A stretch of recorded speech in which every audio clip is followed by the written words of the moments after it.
सब पावपणासनो मंगलानंत संदेश पड़मंगल मंगलम।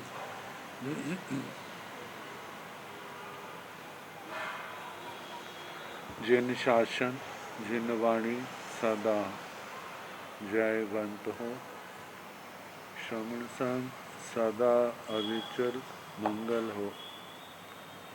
मुक्ति को प्राप्त श्रवण भगवान महावीर स्वामी, उनकी परम पावन कल्याणी भागवती वाणी, वाचक प्रमुख श्री इंद्रभूति गौतम आदि गणधर भगवंत, युग प्रधानाचार्य परम पूज्य श्री सुधर्मा स्वामी जी महाराज, उनकी परम पावन पाठ परंपरा, वर्तमान आचार्य ध्यान योगी परम पूज्य श्री शिव मुनि जी महाराज एवं गुरुजन सबके पावन चरण स्रोतों में मेरा अनंत अनंत बार वंदना नमस्कार।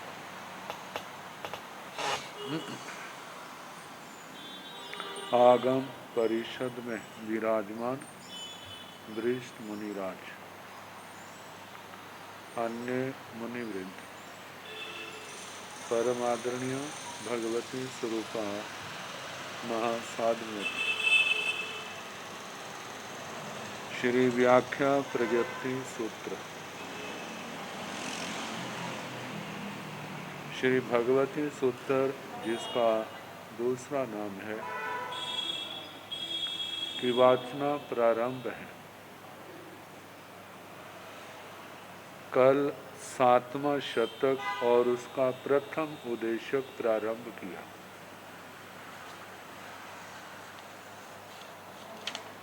अनाहारक संसार दशा में कितनी देर तक रहता है, कितने समय के बाद जीव आहारक बन जाता है, इसका वर्णन आया। अब सबसे थोड़ा आहार कब होता है? जीवेण भंते कम समय सब बप्पा हाराय भवे। हे भगवान, जीव किस समय सबसे अल्प आहार करने वाला होता है? गोयमा, हे गौतम, परम समयोव भन्नायवा चरम समय भवत्येवा एथण जीवे सब बप्पा हाराय भवे। दंडो भाणियब्बो जा बेमानियान। हे गौतम, जब जीव अब पूर्व भाव को समाप्त करके अगला जन्म धारण करने के लिए अपने जन्म स्थान में जब पहुंचता है तो पहले समय में सबसे थोड़ा आहार होता है। प्रथम समय में और जन्म लेने वाले जीव तो नारकियों से लेकर विमानिकों तक हैं। अपने अपने जन्म स्थान में, चाहे वो उपपात हो, चाहे वो उदारिक शरीर का जन्म, जब अपने स्थान में पहुंचता है तो पहुंचने का जो सबसे पहला समय है, उस समय सबसे थोड़ा आहार होता है। अथवा चरम समय भवत्थे, चरम जीवन के अंतिम समय में, जब भव का अंतिम समय होता है, इस आयुष्य का अंतिम समय, उस समय सबसे थोड़ा आहार होता है। एथण जीवे सब हाराय भवे, जहाँ इन दो दशाओं में जीव का सर्व सबसे अल्प आहार होता है, आहार करने वाला होता है।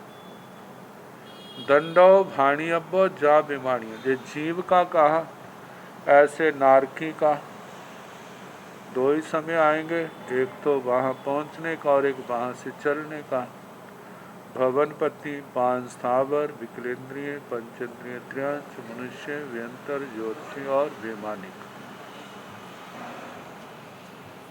इन सब का कहना वैमानिकों तक। अब इसके आगे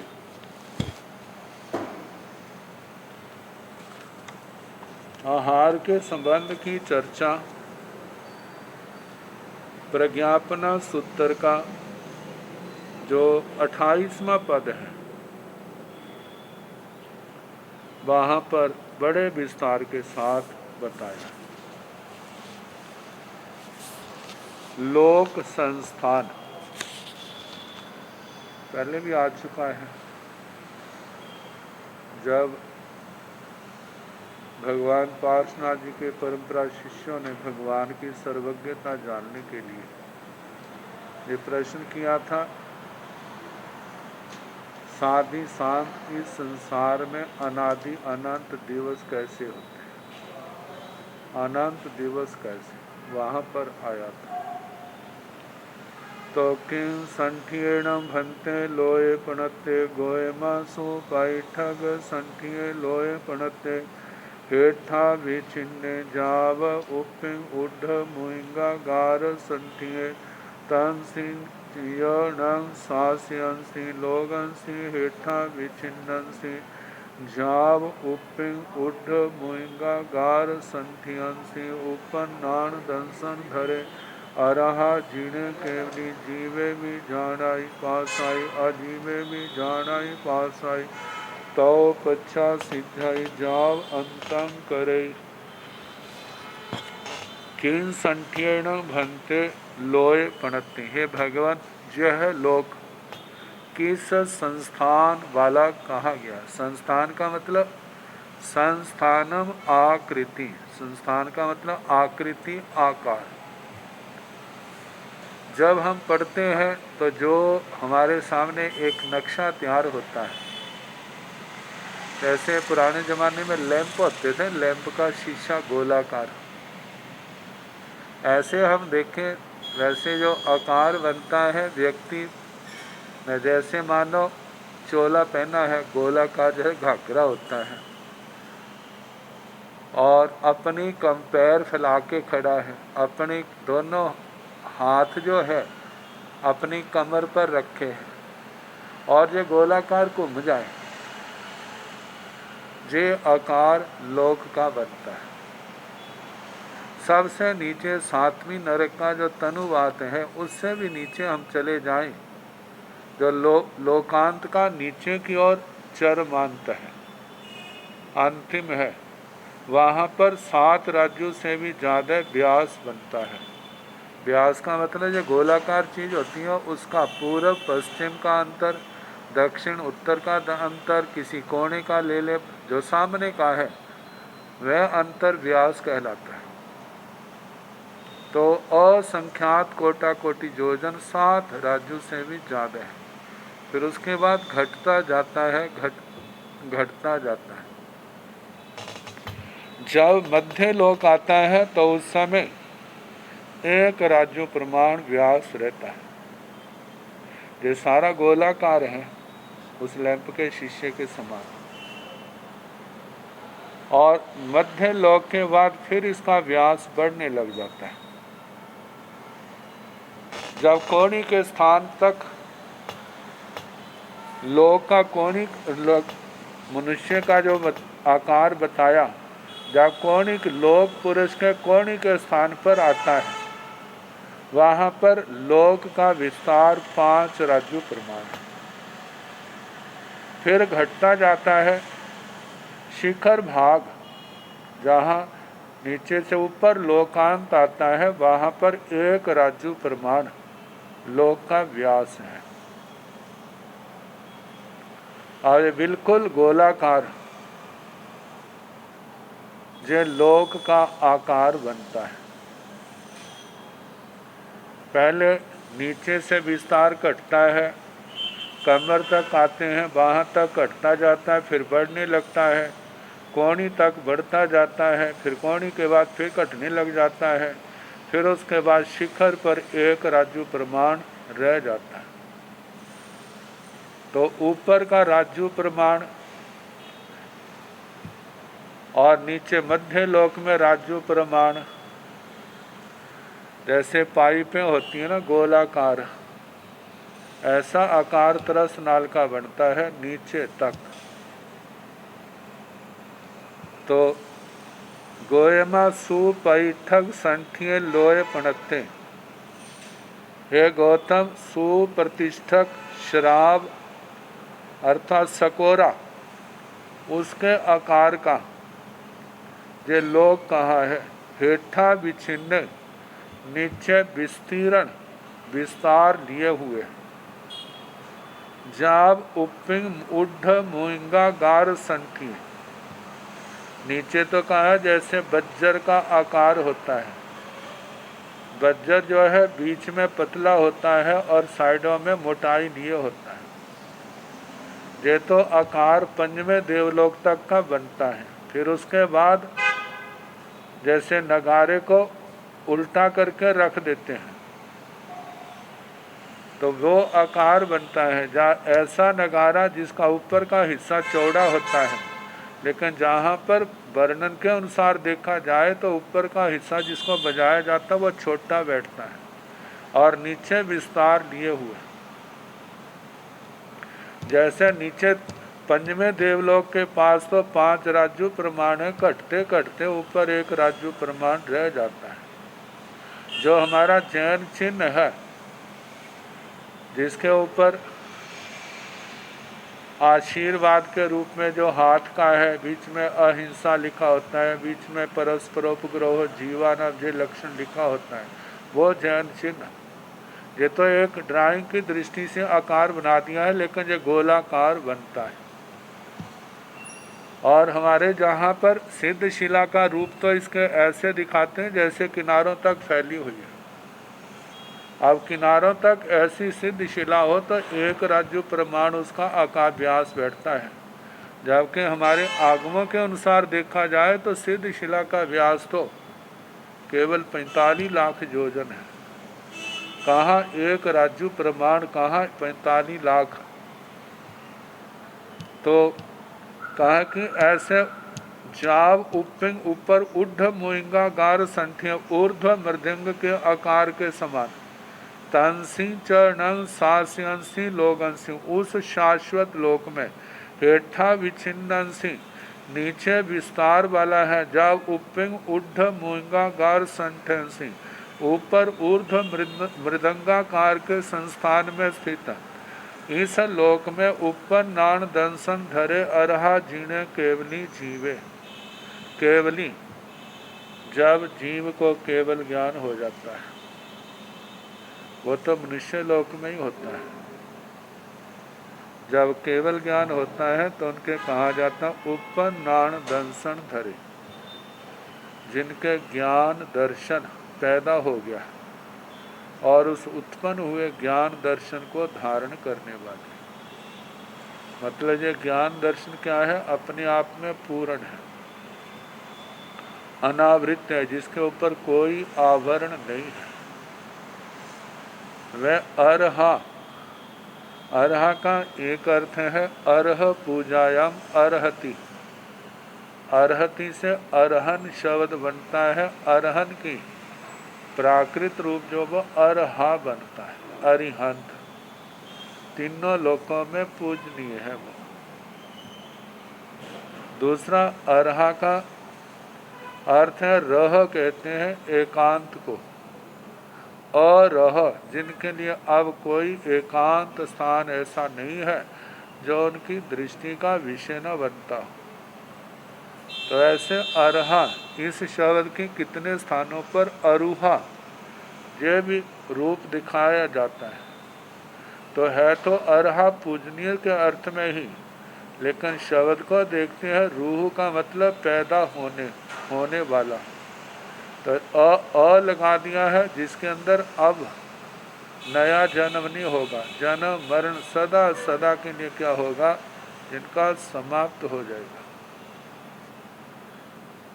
वैसे प्राकृत के व्याकरण के अनुसार अर्ह शब्द है तो र के आगे अ का आगम भी होता है, ई का आगम भी होता है विकल्प से, और उ का आगम भी बनता है।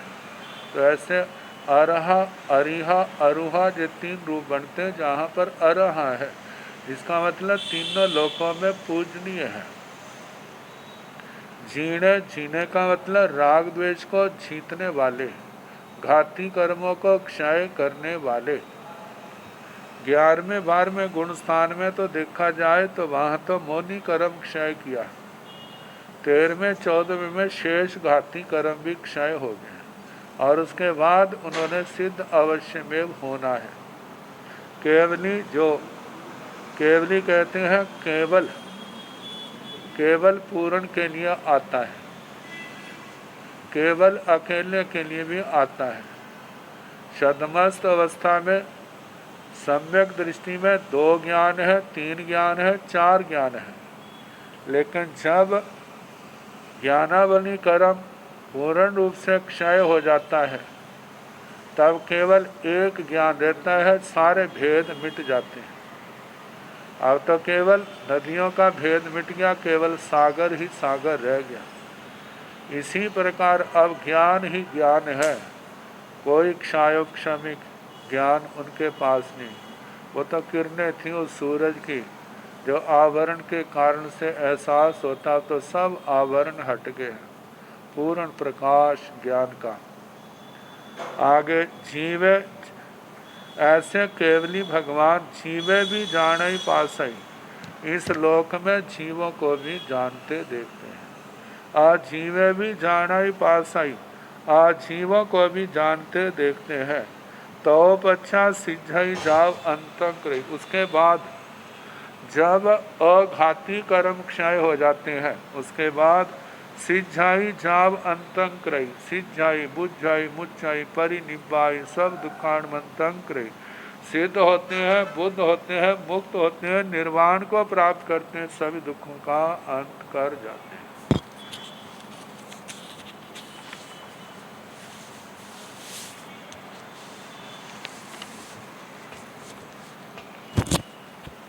भगवती सूत्र को ज्ञान का आकर खजाना का है, समुद्र है सच में, जहाँ पर अनगिनत विषयों का स्पर्श किया है और अपनी अपनी दृष्टि से उनका वर्णन किया है। पहले आहार को लेकर के था, अब बीच में लोक का आ गया, अरिहंत भगवान कैसे मोक्ष में जाते हैं उसका संक्षेप में वर्णन कर दिया। अब 2 प्रकार की क्रिया, एरियापथी की और सांप्रायिकी। एरियापथी की क्रिया हमारे सामने 2 रूप में आती है। एक तो है वीतराग, आत्मा को लगने वाली, चाहे वो चलते हैं चाहे वो बैठे हैं, उनको इरियापथी की क्रिया ही लग रही है। और शदमस्तों की इरियापथी की क्या है, उसका संबंध चलने से है, जिसके लिए इच्छा कारण का पाठ है। इरिया वहियम पटी कमामी, इरियापथी की क्रिया का मैं क्या करता हूँ, प्रतिक्रमण करता हूँ। तो वह शदमस्त के जो आने में जाने में किसी प्रकार की भी अयत्ना हुई है उसका प्रतिक्रमण है। और के जो वीतराग भगवान की इरियापथी की है वहाँ चलना जरूरी नहीं है, वहाँ चाहे बैठे हैं, चाहे वो चलते हैं, चाहे वो खड़े हैं, चाहे वो बोलते हैं, चाहे वो नहीं बोलते, चाहे कोई व्यवहार कर रहे हैं या नहीं कर रहे हैं, 11वें 12वें 13वें गुण स्थान में उनको इरियापथी की क्रिया अवश्य लगती है। जो 25 क्रियाओं में 25वीं क्रिया है, 13 क्रियाओं में 13वीं क्रिया। तो कहा जाता है उनका वीतराग भगवान का जो कर्म है वो तो पहले समय में बंधता है, दूसरे में भोगा जाता है, तीसरे समय में निर्जीर्ण निर्जरा हो जाता है। लेकिन सराग अवस्था में जो संप्रायिक सकषाय अवस्था में जो सांप्रायिक की क्रिया है, कषाय दशा में लगने वाली, चाहे वो चलने संबंधी हो, चाहे बैठे संबंधी हो, कोई भी क्रिया, मन का योग, वचन का योग, काय योग चलता है तो इसके 24 रूप हमारे सामने आ जाते हैं। 25 क्रियाओं के अनुसार और 13 क्रियाओं के अनुसार 12 रूप हमारे सामने आते हैं। तो जहाँ पर इन सब क्रियाओं को 2 भागों में बांट दिया है। तो श्रवणोपासक को लेकर के इस क्रिया के संबंध में उनको कौन सी क्रिया लगती है? समणो वास्य शरणं भन्ते सामाय कड़स समणो वत्साय आच्छ मानस तत्सणं भन्ते किंग इरिया बहिया क्रिया कज्जाई संप्राया क्रिया कज्जाई।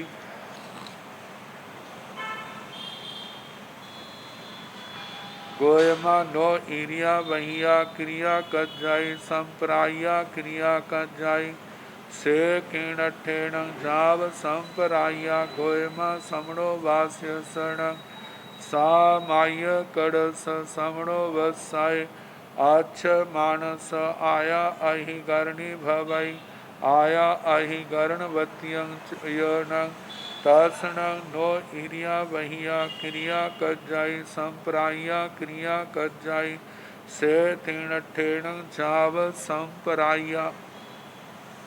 सकषाय अवस्था में लगने वाली 24 क्रियाएं हैं। इन सब को सांप्रायिकी क्रिया कहा जाता है। आगे सांप्रायिकी क्रिया के 24 भेद 25 की अपेक्षा से और 13 की अपेक्षा से 12 भेद बन जाते हैं।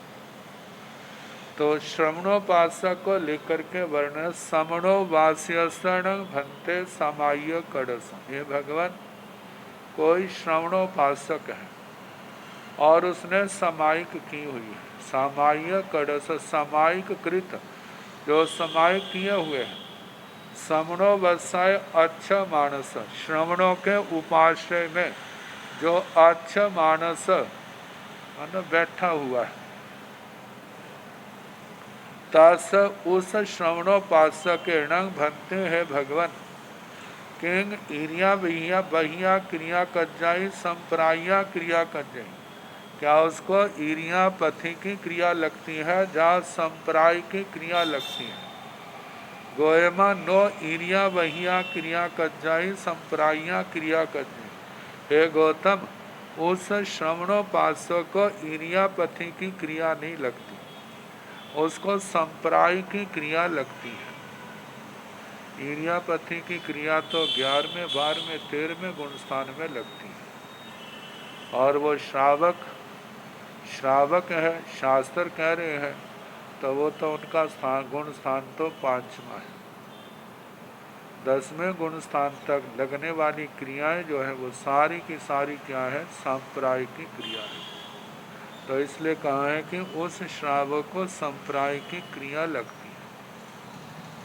और सांप्रायिक की क्रिया के अंदर मानो जितने कषाय वासनाएं विकार शांत हैं, उतना कर्म बंद अल्पतम होता जाएगा और ये विकारों की जितनी उग्रता होगी उतना बंद क्रियाकलाप वो भी उग्रतम होते जाएंगे। तो इसलिए कहा जाता है, शास्त्रों में ग्रंथों में देखा जाए, आत्मा को प्रशम भाव में जीना चाहिए। प्रशम भाव का मतलब जो अनुदय अवस्था है, शांत चित्त रहना चाहिए। जितना शांत होगा उतनी क्रियाएं भी कम होंगी और बंध भी क्या होगा, उतना ही कम होगा। और जितनी उग्रता बढ़ती जाएगी क्रियाएं भी उतनी बढ़ती जाएंगी और कर्म का बंध भी क्या होगा, उतना ही बढ़ता जाएगा। तो भगवान ने कहा, हे गौतम, उस श्रवणोपासक में स्थित उस समाय किए हुए उस श्रवणोपासक को इरियापथि की क्रिया नहीं लगती, संप्राय की क्रिया लगती है। और जो इरियापथि की का संबंध चलने वाली क्रिया से नहीं है, इरियापथि की क्रिया जहाँ अकषाय अवस्था में होने वाली है। अकषाय अवस्था तो 10वें गुण स्थान से ऊपर की दशा है। से कीणठेण जाव संप्राया, हे भगवान, ऐसा किस दृष्टि से कहा जाता है कि उसको इरियापथि की क्रिया नहीं लगती, उसको संप्राय की क्रिया लगती है। भगवान ने कहा, गोयम समणो वास्य सण समाय कड़स समणो वसाई अच्छा मानस आया अहि गर्णी भवई। हे गौतम, जो श्रवणों के उपाश्रय में समाय किए हुए श्रवणोपासक हैं, उस श्रवणोपाश्रय में जो अच्छा मानस स्थित है, उसकी आया आत्मा अहिकरणी भवी, अधिकरणी होती है। अधिकरण शब्द से अधिकरणी बना है। एक अधिकरण आधार होता है और एक अधिकरण शस्त्र के लिए आता है।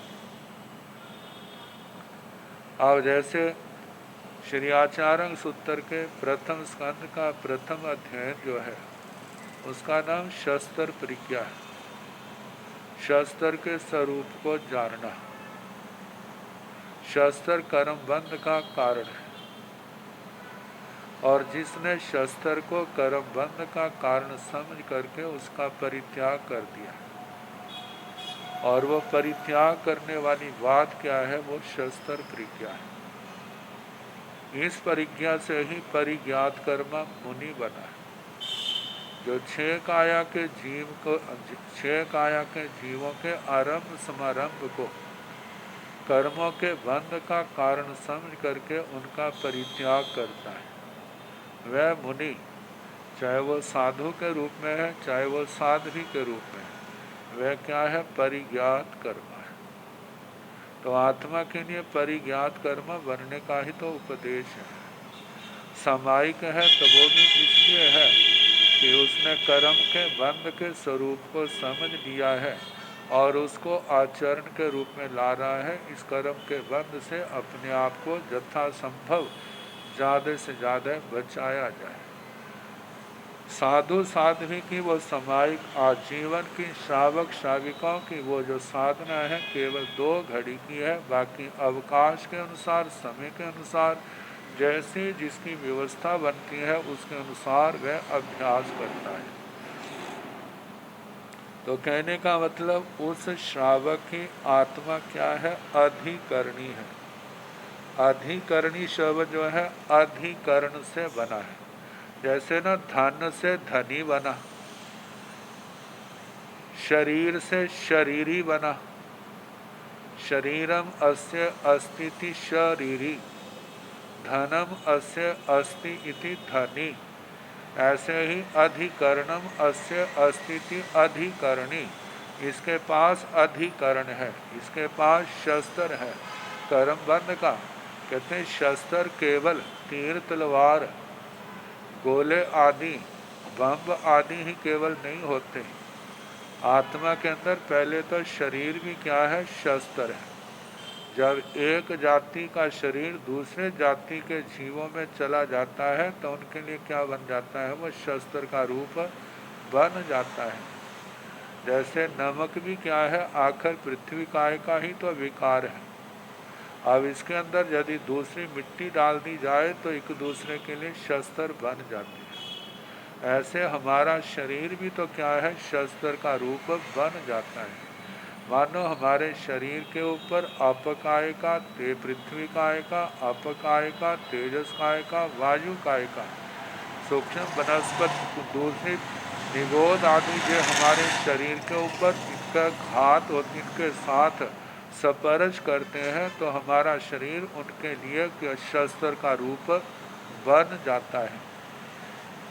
अच्छा मानो जो मनुष्य का खून पानी के अंदर डाला जाए तो वह खून क्या बन जाएगा, अपकाय के जीवों के लिए घात का कारण नहीं बनेगा, तो उसका शस्त्र बन गया। तो ये शस्त्र ये तो है द्रव्य शस्त्र, और भाव शस्त्र की अपेक्षा से देखा जाए तो उसके अंदर कषाय भी तो है। कषाय मानो उस समय अनंतानुबंधी नहीं है, पंचमें गुण स्थान में अप्रत्याख्यानी नहीं है, प्रत्याख्यानावर्ण कषाय तो है। और संज्वलन के कषाय भी तो क्या होते हैं, जब प्रत्याख्यानावर्ण नहीं होते, मतलब उदय में नहीं है, संज्वलन के कषाय हैं, क्योंकि श्रावक की जो आयु का बंध है, इस अवस्था में उनका देवायु का ही बंध होता है, और देवायु का बंध जो है वो संज्वलन कषाय में होता है, दूसरे कषायों में नहीं। तो इसका मतलब संज्वलन यदि पहले गुण स्थान में होते हैं तो पंचवें गुण स्थान में हो तो उसमें आश्चर्य की क्या बात है। तो उन संज्वलन के कषायों में वो देवायु नियम से बांधता है, जब भी उनका बंध होता है। तो ये कषाय भी तो क्या है, शस्त्र का रूप है, जब जब आते हैं। तो इन अधिकरणों वाला होने के कारण से उस आत्मा को अधिकरणी इस शब्द से संबोधित किया कि वह आत्मा अधिकरणी होता है। आया अहिगरण बत्यंग तस नो ईरिया बहिया क्रिया कज्जई। जो आत्मा अधिकरण वाला है, कषायों के विकारों के साधनों से युक्त है, तो ऐसा होने के कारण से उसको ईरियापथि की क्रिया नहीं लगती, संप्राया क्रिया कजे, संप्राय की क्रिया लगती है। से तीणठेण जम संप्राया, इसलिए कहा जाता है श्रवणोपाश्रय में समाई करने वाले श्रावक को जब वहाँ स्थित होता है समाई किए हुए, उसको ईरियापथि की क्रिया नहीं लगती, संप्राय की क्रिया लगती है। 10वें गुण स्थान से ऊपर उनका शरीर तो होता है, लेकिन उनके अंदर कषाय विकार मोनि कर्म के नहीं होते। शरीर के कारण योगों के कारण बंद होता है, लेकिन वो 2 समय का होता है, उसके बाद वो स्वतः क्या हो जाते हैं। उनकी आत्मा ऐसे है जैसे कर्म आते हैं सूखी दीवार से, जैसे रेता टकरा के गिर जाता है, ऐसे ही कर्म भी क्या है, थोड़ी देर साता वेदने को रूप दिखा के वो चले जाते हैं, निर्जरा हो जाती हैं। लेकिन जिस समय जोगों के साथ कषाय ये साथ होते हैं तो कर्म का बंध स्थायी रूप धारण कर लेता है, मतलब कषायों के अनुसार कम ज़्यादा स्थिति को धारण करने वाला बन जाता है। तो श्रावक है वो चीज़ है, इसलिए उनके संप्राय की क्रिया लगती है। अब देखा जाए तो साधु भी है, वहाँ भी कषाय है, लेकिन जैसे कषाय है उसके अनुसार उनको भी संप्राय की क्रिया लगती है, कर्म का बंध होता है। अब इसके आगे श्रवणोपासक के व्रत। श्रवणो वास्य शरणं भन्ते पुब्बामेव तस पाण समारंभे पचक्षाय भवै पुड्वी समारंभे अपचक्षाय भवै सेय पुड्वी खाण माणे अन्नैरं तसं पाणं विहिंसे जासेण भन्ते तं भयं आई चराई नो इणठे समठे नो खलु से तस आई वायाय आउटाई समणो वास्य शरणं भन्ते पुब्बामेव मनसै समारंभे पचक्षाय सेय पुड्भि खाण माणे अन्यरस रुखस मूलं छिंदे जा सेण भन्ते तं भयं आई चराई नो इणठे समठे नो खलु से तस आई वायाय आउटाई। हिंसा के अनेक रूप होते हैं। एक होती है आरंभी समारंभी, एक होती है उद्योग संबंधी, एक होती है संकल्पी हिंसा। घर के छोटे छोटे कार्य करते हैं, घर भी बनाते हैं, सफाई भी करते हैं, इसके अंदर हरी सब्जियां आदि काटना भी होता है, इस हिंसा को आरंभी हिंसा कहा जाता है। दूसरी हिंसा उद्योग संबंधी होती है। जो भी जीवन निर्वाह के लिए, आजीविका के लिए कार्य करते हैं, व्यापार करते हैं, वह इंडस्ट्री रूप भी हो सकता है। उद्योग खेतीबाड़ी का भी आ जाएगा, जिसका आजीविका से संबंध है। ऐसी हिंसा जो है उद्योग संबंधी, कार्य व्यापार संबंधी। और एक हिंसा होती है जहाँ संकल्प पूर्वक किसी का वध किया जाता है। तो श्रावक श्राविकाओं का संकल्पी हिंसा का परित्याग होता है। अब कई ऐसे हैं देश आदि की रक्षा के लिए युद्ध लड़ने पड़ते हैं, तो उनके लिए होता है निरपराधी के ऊपर वार नहीं करना। यदि अपराधी है उसके ऊपर भी वार करते हैं तो पहले उसको सावधान कर देते हैं, या तो आप मैदान छोड़ करके चले जाओ, यदि नहीं है तो फिर मरने वास्ते तैयार हो जाओ। ये जो वर्णन है राजा चेड़ा के युद्ध में, राजा चेड़ा का वर्णन आता है। और जो वरुण नाग नप्त्रिक है, श्रवणोपासक था, वेले वेले पारने करता था, ये व्रत मर्यादा उसके जीवन में भी हमारे को देखने को मिल जाती है, जो इसी शतक के अंदर हमारे को देखने को मिल जाएगी। तो बताया है कि श्रावक ने संकल्पी हिंसा का त्याग किया है, और उसमें कई बार खेती बाड़ी भी करते हैं,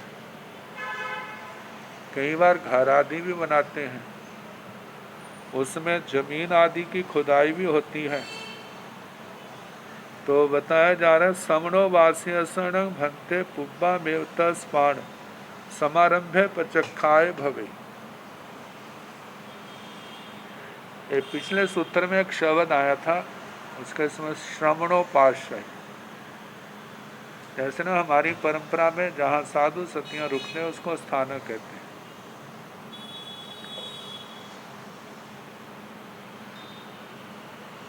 तेरह पंथ संप्रदाय में अनुव्रत भवन उसका नाम दिया। मंदिरवासी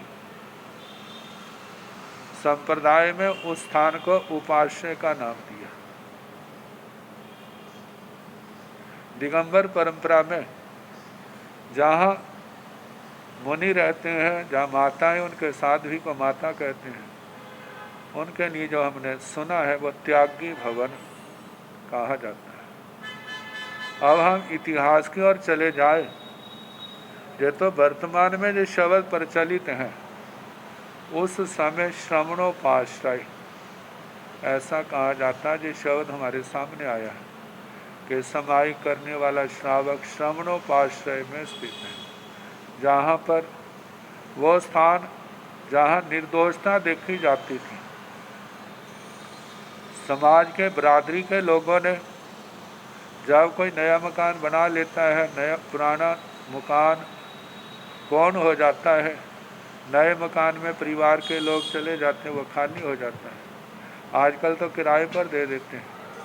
पुराने ज़माने में वो धार्मिक लोग धर्म स्थान के धर्म के लिए छोड़ देते थे।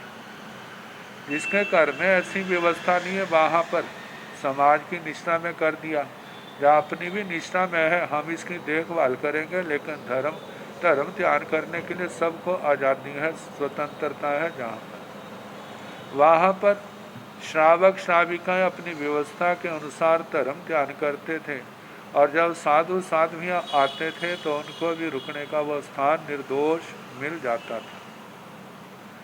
तो ऐसे स्थानों को उपाश्रय, एक तो आश्रय वो है प्रधान आश्रय जहाँ पर परिवार रह रहा है, और एक उपाश्रय, उप का मतलब जैसे प्रधानमंत्री होता है, उप प्रधानमंत्री होता है, और जैसे राष्ट्रपति है, उपराष्ट्रपति है, मंत्री है, उपमंत्री है, उप लगने से मतलब वो पूरा वैसा अधिकारी तो नहीं है, लेकिन वैसी समता रखता है, उसके समकक्ष है। ऐसे वो स्थान जो है प्रधान आश्रय नहीं है, लेकिन जब जब कोई ऐसे काम पड़ते हैं तो वहाँ पर वो कार्य किए जाते हैं, नहीं तो क्या रहते हैं, वो खाली रहते हैं। तो खाली रहने के कारण से समय समय पर वहाँ पर साधु साध्वियों का आना जाना होता है। साधु रुके हैं, जब साधु नहीं है तो साधुएँ आती हैं, वो रुक जाती हैं। ये तो समय समय के अनुसार वहाँ लोगों की अपनी अपनी व्यवस्थाएं होती हैं। तो ये श्रवणोपाश्रय उस समय ये आगमकालीन शब्द हमारे को मिलता है। तो आगे कहा है कि श्रवणो वास्यसन भंते पुब्बा में तस्पान समारंभे पचखाए भवई। हे भगवान, श्रवणोपासक ने पहले ही जब व्रत लिए थे ना, तो उसने 13 प्राणियों के समारंभ का पचखान किया था।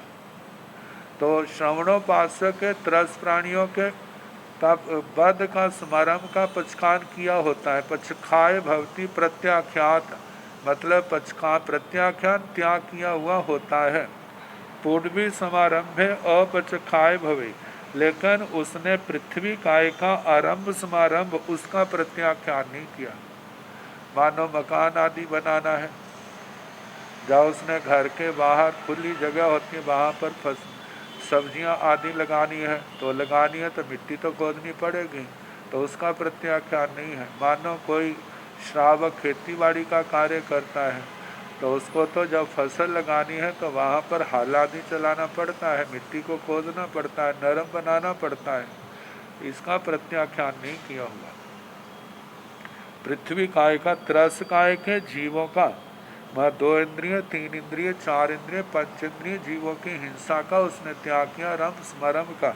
लेकिन पृथ्वी काय के जीवों का उसने समारंभ का प्रत्याख्यान नहीं किया है, वह अप्रत्याख्यात है। सेय पुडविंग खाण माड़े, यदि वह श्रावक पृथ्वी को खोद रहा है, अन्यरंग तसंग पाण बिहंसे जा, लेकिन पृथ्वी को खोदते हुए अचानक उस पृथ्वी में किसी त्रस प्राणी का घात हो गया, त्रस प्राणी की हिंसा हुई। सेण भंते तंग भयंग आई यराई, तो भगवान ऐसा होने से त्रस प्राणी की हिंसा हो गई है, तो क्या वह उसका व्रत जो है, उसके व्रत में अतिचार लगा है, उसका व्रत भंग हुआ है? तो भगवान ने कहा नो इनट्ठे समट्ठे, नहीं, उसका व्रत नहीं टूटा है। क्यों नहीं टूटा? नो खलु से तस अहिमायाय उठाई, क्योंकि वह श्रावक उस त्रस प्राणी की हिंसा के भावों से युक्त नहीं था, वह क्योंकि उसका संकल्पी हिंसा का त्याग है। तो संकल्पी हिंसा का त्याग है, लेकिन जहाँ पर त्रस प्राणी को मारने का उसका कोई भाव नहीं हुआ है। कहते हैं एक को मारता है और एक मारा जाता है, दोनों में क्या है? अंतर है। जहाँ पर मारता है वहाँ पर उसका उपयोग जुड़ा हुआ है, जहाँ मारा जाता है उसके द्वारा वहाँ पर उसका उपयोग जुड़ा हुआ नहीं है।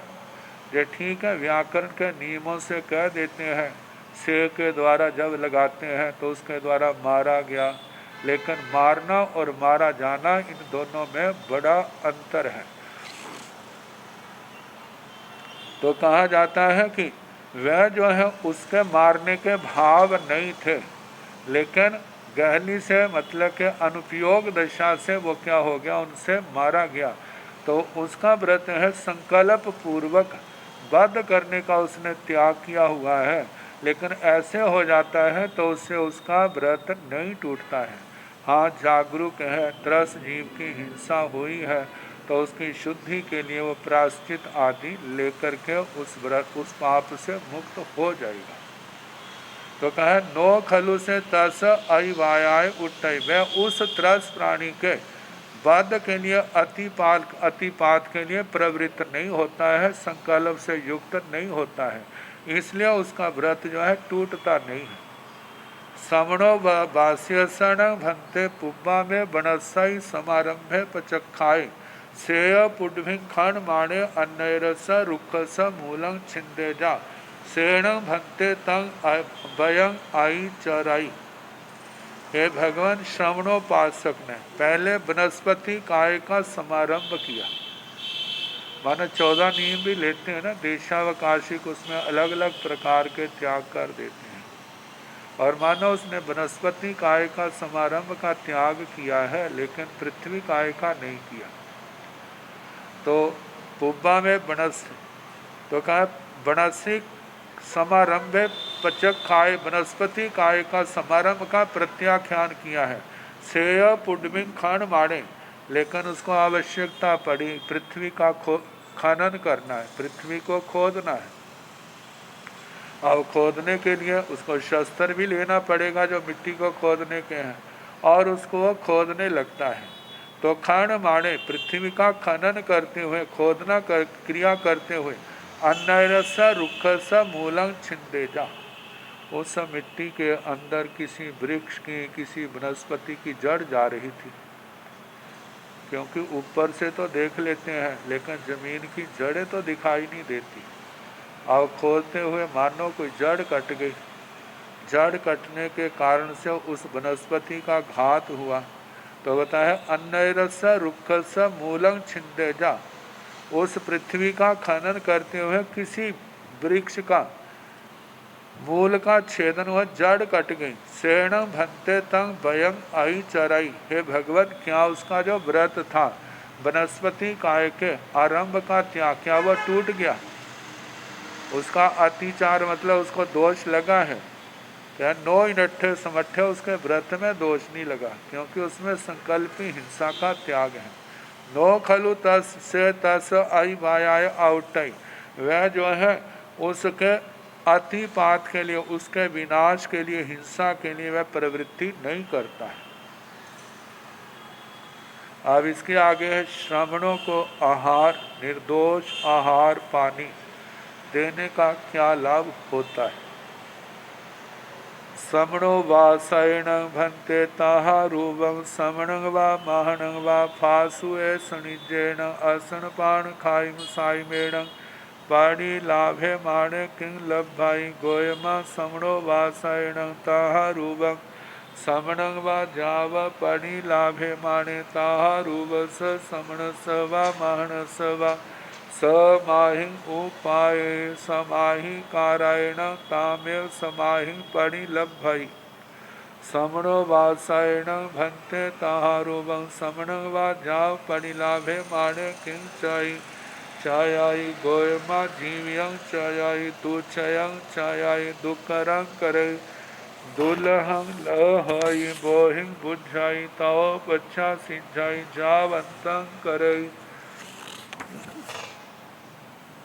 श्रमणो वासायण भंति। हे भगवान, कोई श्रवणोपासक, श्रवणोपासक का नाम नहीं है, श्रवणोपासिका भी तो हो सकती है।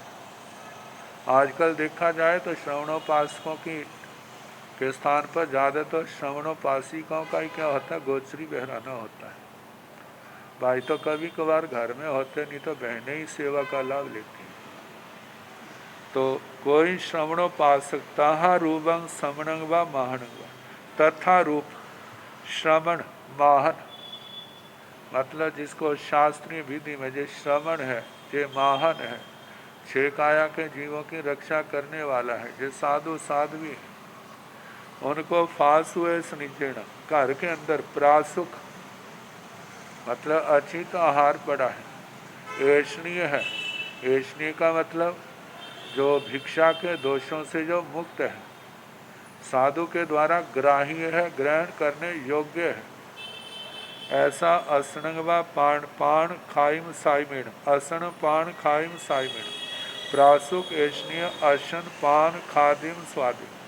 असन का मतलब रोटी आदि, पान का मतलब पानी आदि, खादिम का मतलब मिठाई आदि, और स्वादिम का मतलब मुंह के स्वाद के लिए लौंग सुपारी आदि ऐसी चीजें, उनसे परिलाभे माणे प्रतिलाभित करता है। तो किंग लभ भाई, उसको क्या मिलता है?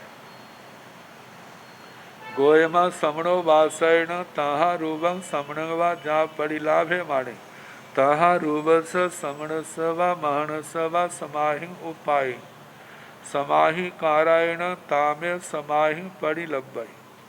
हे गौतम श्रवणोपासक तथा रूप तहा रूपम समणंग व जा परिलाभ तथा रूप श्रवण को माहन को प्रासुक ऐष्णीय अशनपान खादिन स्वादिन इस प्रतिलाभित करता हुआ साधु साध्वी को बहराता हुआ ताहा रूपस समणस व मानस व तथा रूप श्रवण और माहन के समाहिंग उपाय समाधि को पैदा करता है।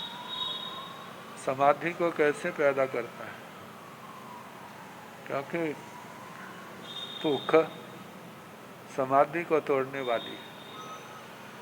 भूख से जब शरीर में जिन तत्वों का अभाव होता है जो खाने से पूरे होते हैं, जब अभाव होता है तो शरीर में व्याकुलता बेचैनी भी होती है।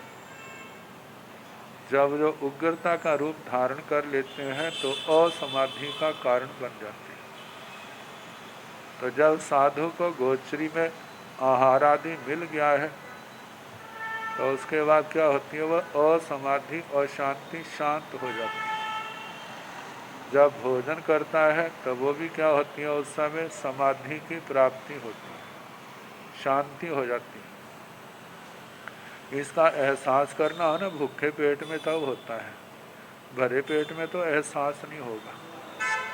आप पुराने ज़माने में जैसे एक टाइम एक भत्तंग से भोजन एक टाइम भोजन करते थे और मानो दोपहर को गए हैं, आए हैं, किया है, कुछ बचा है, शाम को ले लिया है, नहीं तो एक ही टाइम किया और अगले दिन दोपहर के बाद आएगा, तब तक खाया पिया सारा हजम हो जाता है, पेट खाली हो जाता है और उसके बाद भूखा। और जिसने मानो व्रत बेला तेला चोला आदि किए हों तो उस समय क्या है, भूख तो मर जाती है लेकिन शरीर में असमाधि, वो सब भूख के कारण असमाधि तो होती है, जोर तो लगता है। और जिस समय भोजन करते हैं तो शरीर में जान प्राण आते हैं, ताकत आती है, फिर उठना बैठना बड़ी ठीक हो जाता है। तो उस समय क्या होती है, असमाधि नष्ट होती है, समाधि पैदा होती है। तो बताया जा रहा है कि जब प्रासुक ऐष्णीय अशन पान खादिम स्वादिम को भोजन को बहराता हुआ तथा रूप श्रवण माहन के समाधि पैदा करता है तो समाहि कारायण तामेव समाहि परिलभ्य। तो सीधी सी बात है, कहते जो देता है वही मिलता है। और उसने साधु साध्वी को समाधि दी है तो उसको भी क्या मिलेगी, समाधि ही मिलेगी। और शास्त्रों में देखते हैं सुबाहु कुमार आदि पूर्व जन्मों में उन्होंने आहार ही तो बहराया था। भगवती सूत्र के 15वें शतक में भगवान महावीर स्वामी को जिन जिन ने भी आहार बहराया उनका भविष्य कैसा उत्तम कैसा श्रेष्ठ कल्याणकारी उनके जीवन बन गए। जहाँ से देवलोकों में कितने तो उसी जन्म में कितने जो है कुछ जन्म लेकर के संसार को पार करने वाले बनते हैं। और प्राय करके कथाओं में तो सुलभ बुद्धि बने का मतलब बुद्धि प्राप्ति का कारण बन जाता है और कैसे आगे से आगे बढ़ते कहाँ से कहाँ पर पहुँच जाते हैं। तो बताया है जैसे वो समाधि पैदा करता है तो समाधि करने वाला काम एवं समाहि परिलभ है। जो उन संतों को समाधि मिली है, साधु साध्वी को मिली है, वही समाधि उसको आने वाले समय में प्राप्त होती है। समणो वासायण भंते ताहा रूपं समणं वा जा पड़ी लाभे माणे किंग चयाई। हे भगवान श्रवणोपासक तथा रूप श्रवण माहन को प्रासुक ऐष्णीय अशन पान खादिम स्वादिम प्रतिलाभित करता हुआ क्या किंग चयाई। चयाई शब्द का जो शाया है ना, संस्कृत शाया बने त्यजती। त्यजती का मतलब छोड़ना। तो त्यजती का चयाई का शब्द एक तो हो गया छोड़ना, दूसरा अर्थ है इसका देना भी है, क्योंकि छोड़ेंगे तो दूसरे को दिया जाएगा, यदि छोड़ेंगे नहीं तो दूसरे को दिया कैसे जाएगा। तो इसलिए त्याग के साथ देना अर्थ भी इसका आता है। तो बताया है कि वह क्या क्या छोड़ता है क्या देता है, गोयमा जीवियंग चयई। हे गौतम वो जीवन का त्याग करता है। जहाँ पर कहा है, जैसे ना बरसात नहीं होती, जब वर्षा होने लगती है तो किसान लोग कहते हैं सोना बरस रहा है। और ये पानी नहीं, सोना है, मतलब सोना सोने का हेतु है। फसल अच्छी होगी और उसके बाद धन आएगा, और धन के बाद चाहे चांदी खरीदो चाहे सोना खरीदो, कुछ भी आ जाता है, चाहे हीरे खरीदो। तो इसी प्रकार अन्न जो है, भोजन पानी अशन पान खादिम स्वादिम जो है, जो जीवन की स्थिरता का हेतु है। चाहे कैसा भी हो, यदि इस शरीर को समय समय पर भोजन मिलता रहता है, शरीर के अंदर जाता रहता है, तो शरीर के अंदर स्थिरता बनी रहती है। और मानो यदि आहार पानी देना बिल्कुल बंद कर दिया जाए तो आखिर कितने दिन क्या होगा। कहा जाता है जहाँ पर शरीर आयु टूटने के अनेक 7 8 कारण बताए थे, उसमें एक कारण ये भी है, जब समय पर व्यक्ति को भोजन नहीं मिलता है तो पहले कहा जाता है खाया हुआ पचता है, फिर उसके बाद शरीर के अंदर जो फैट्स है, चर्बी है, उसका आहार होता है। जब वो भी समाप्त हो जाता है, शरीर के अंदर जो मांस आदि है उसका आहार चलता है।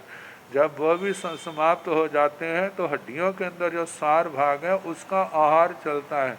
जब ये सारा खत्म हो जाता है तो जैसे दीवे में से तेल खत्म हो जाता है, दीवा बुझ जाता है, तो उसके बाद इस जीवन का दीवा भी क्या हो जाता है, बुझ जाता है।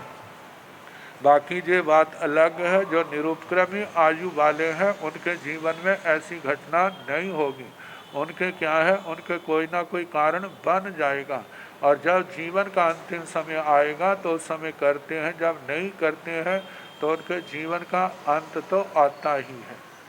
तो बताया जाता है कि उस श्रवणोपासक ने देखा जाए अन्न का, भोजन का, अशनपान खादिन स्वादिन का त्याग किया।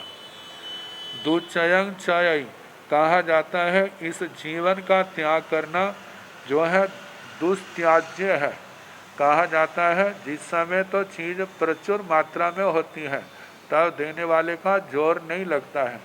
जब वस्तु अल्प होती है, परिवार में चाहना ज़्यादा होती है, आवश्यकता ज़्यादा होती है, जब उस समय कोई दूसरा व्यक्ति मांगने आता है तो उसको वो देना क्या होता है, दुष्शक्य हो जाता है, वो चीज़ देनी मुश्किल हो जाती है। और कितनी बार तो होते हुए भी दूसरों को ये कह दिया जाता है हमारे पास नहीं है। ऐसी परिस्थितियों में उस भोजन को दुस्त्याज्य कहा है, दुख मतलब कि उसको छोड़ना आसान नहीं है, तो वो उसको छोड़ता है, वो चीज़ देता है। दुष्करं करें, और ऐसा करना वो क्या है, दुष्कर है, दुष्कर करना है। और कहा जाता है कि ये कार्य मुश्किल, अब लेना तो आसान होता है, देना क्या होता है, मुश्किल। तो ऐसी अवस्था में देना भी जो है वो क्या है, दुष्कर है। दुर्लभं लह, ऐसा करके उसको क्या मिलता है, दुर्लभं लह, जो दुर्लभ है, जिसको पाना बड़ा मुश्किल है। दुखेन लभ्यते इति दुर्लभम, जहाँ दुर्लभ है, वहाँ जो बड़ी मुश्किल से मिलता है उसको दुर्लभ कहते हैं।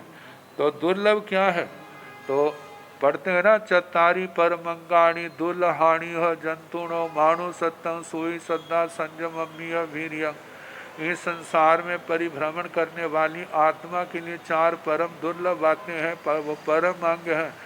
मनुष्य जन्म, शास्त्र श्रवण, श्रद्धा और संयम का पालन करने के लिए अपनी शक्ति का प्रयोग करना, ये 4 परम दुर्लभ अंग हैं। तो दुर्लभ क्या, दुर्लभ को प्राप्त करता है। दुर्लभ क्या है, तो अगले शब्दों में कहा है बोहिंग बुझाई, वह बोध को प्राप्त होता है, उसको सम्यक दर्शन, सम्यक ज्ञान, सम्यक दर्शन, इनकी प्राप्ति होती है। तो पच्छा सिद्धाई जाव अंत करे, इस प्रकार क्रम से साधना के मार्ग पर, क्योंकि जब साधना की योग्यता आ गई, पहले बोध की प्राप्ति हुई, फिर उसके बाद श्रद्धा, संयम में पराक्रम, ये सारी बातें आती गई, और वह आत्मा निरंतर आगे से आगे बढ़ता हुआ एक दिन ऐसा आता है, सिद्धाई बुझाई मुच्चाई जा, सब दुखानंतम करे, स्थित होता है, बुद्ध होता है, मुक्त होता है, सभी दुखों का अंत कर जाता है। अब इसके आगे सकर्मक जीव की तो गति होती है कर्म के कारण से।